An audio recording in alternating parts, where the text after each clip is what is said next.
ትላንትና ሩታ አብርሃምን ለማመለስ እየጣረች ነው፣ እየለፋች ነው። አሁን ግን እኔ እንጃ ግራ ገባኝ። እኔ አብርሃም አሁን እሱም እኮ ግራ ይገባል። እዛ ጋ የሄርሜላን ፍቅር ጥያቄ በይፋ ተቀብሏል። ሳይቀበል በፊት ነበረ ይሄን ነገር ማድረግ ነበረብሽ። አሁን አብርሃም ከኦዲየንስን ጫና ይበዛበታል። እሱ ደግሞ የሚመርጥ ነገር ጠፍቶበታል። ምክንያቱም ወደ አንቺ ለማመለስ ያችኛውም የፍቅር ጥያቄ ተቀበለ። አንቺ ደግሞ አሁን አንቺ ምን ስህተት እንደሰራሽ ታውቃለሽ ሩታ። ሰላም ውድ የዩቱብ ተከታታዮች እንዴት ናችሁ? ደህና ናችሁ? ላይክ፣ ሼር፣ ሰብስክራይብ እያደረጋችሁ አበረታቱኝ። ኮፒ ሊንክም አድርጉልኝ። ምን ስህተት እንደሰራች ሩታ ማለት ነው። ሌላ ሴት ከጀርባ ወይ ደግሞ ህይወቱ ውስጥ እየተመላለሰች እያየችውን አብርሃምን አለመቀበል በዛ ጊዜ ብዙ ሰው ሲጠይቃት ላው ከላይም ይሁን እኮ እውነተኛም ላይሆን ይችላል። እነሱ ጥያቄ ትክክልም ላይሆን ይችላል። ሲጀመር ደግሞ ትክክልም አይደለም።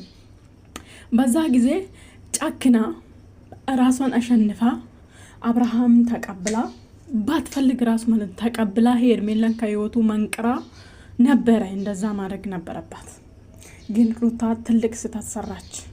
ሄርሜላ በህይወቱ ውስጥ እያለች እሷ ራሱ ሄርሜላ ራሱ ምርጫ እየሰጣች ገና እያየችው ምርጫ ውስጥ አልገባም ብላ ነው። ግን አሁን አብርሃም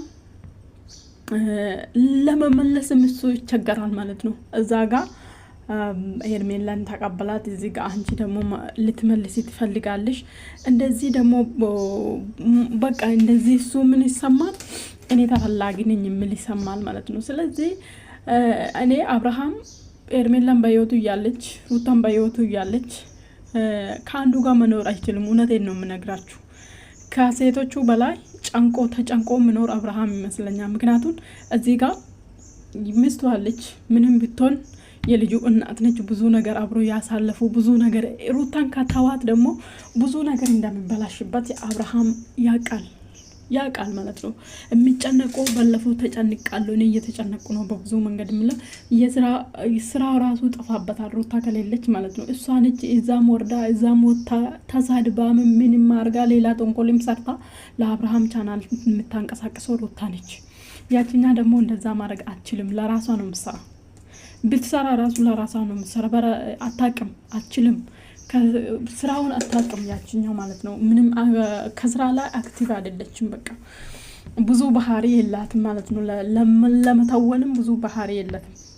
ስለዚህ ባይፋ ከሩታም ከራቀ ስራ እንደሚበላሽበት አውቃለሁ። እዛ ጋር ደግሞ ሄርሜላን ተሳሳተዋል ብዙ ነገር ወድሻለሁ ፈቅረሻለሁ ብሎ እዛ ጋር ደግሞ አብርሃም ሄርሜላ ከልጄ ጋር ምናምን እያየች እንደዚህ የተቀበለችን ሴት ምናምን እንደዛ ማለት አይችልም በመጀመሪያ ማለት ነው። ምክንያቱም ሄርሜላ እያወቀች ልጅ ሚስት እንዳለክ ሚስቱ እርጉዝ እንደሆነች እያወቀች መጣ ለምን አትቀበልም? ለምን አትቀበልም? ስለዚህ ሲቀጥል ደግሞ ሀብታም ነው ምናምን እንደዛ መኪና አለው ምናምን። በነገራችን ላይ ሀብታም ከምትፈልጉ ማለት ነው ደህና ጭንቅላት ያለ ወንድ ብትፈልጉና ልክ እንደ ሩታ ከዜሮ አንስታችሁ አብሮ መስራት ይሻላል። አንዳንዴ ሩታን ስታዩ ግን ምን አለ አዎ ሀብታም ወንድ ቢያገባ ትላላችሁ። አብሮ ማደግ እኮ እነሱ ሲያድጉ ሌላ ሴት ነው የሚያስቡ ትላላችሁ። የሩታን ካያችሁ ግን ሁሉም ሰው እንደ አብርሃም አይደለም ማለት ነው ሁሉም ሰው። ሩታ ደግሞ በጣም ራስሽ ላይ በደንብ ፎከስ አድርጊ። ራስሽን እየጠላሽ ነው። ካለ አብርሃም ህይወት እንደሌለ እየመሰለሽ ነው አይደለም? አንቺ በጣም አክቲቭ ጎበዝ ሴት ነሽ። ራስሽ ላይ ስሪ፣ ራስሽን አሸንፊ፣ ከራስሽ ታጊ እና ራስሽን አሸንፊ። እኔ ወደ አብርሃም ተመለሺ ራሱ ብዬ አልመክርሽም። ምክንያቱም ትላንትና በዛ ሁኔታ ውስጥ የተወሽን ወድ በምንም መንገድ ልትመኝ ራሱ አይገባም። በቃ ትላንትና ንቆቲቶሽ ሄደ ሌላ ሴትን የሚፈልግ ወንድ ቢመለስም ለኔ ምን ዋጋ አለ? ምንም ዋጋ የለውም። ስለዚህ አንቺ ከራስሽ ጋር ታግለሽ ራስሽን አሸንፈሽ በቃ በራስሽ ቦታ መስጠት ብዙ ስራ መስራት እንደምትችይ አንቺ ፊልም ራሱ ብትሰሪ ትፈልጋለሽ እኮ ብዙ ሰው ፈልግሽ ይሆናል። ቢጠይቅ ራሱ ብዙ ሰው ፊልም ላይ ሊያስገባሽ ይችላል። ምክንያቱም ብዙ ብቃት አለሽ፣ በደንብ ብቃት አለሽ።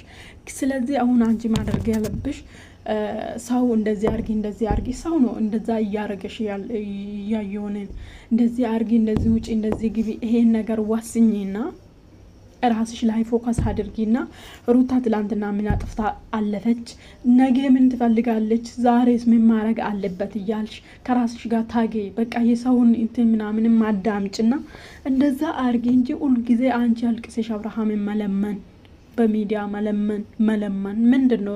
እስከ መቼ ነው አብርሃምን እየለመንሽ የምትኖሪ?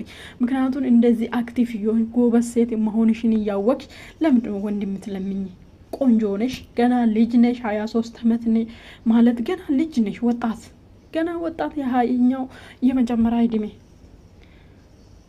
ታዲያ ለምንድን ነው ወንድ የምትለምኝ? ታዲያ ለምንድን ነው እንደዚህ የምትሆኝ? በቃ አንቺ ራስሽ ላይ ፎከስ አድርጊ። የሰው በቃ እሱ የሚያስረሳሽ ነገር ቆርጠሽ እንዲወጪ የሚያደርግሽ ነገር ላይ ፎከስ አድርጊ።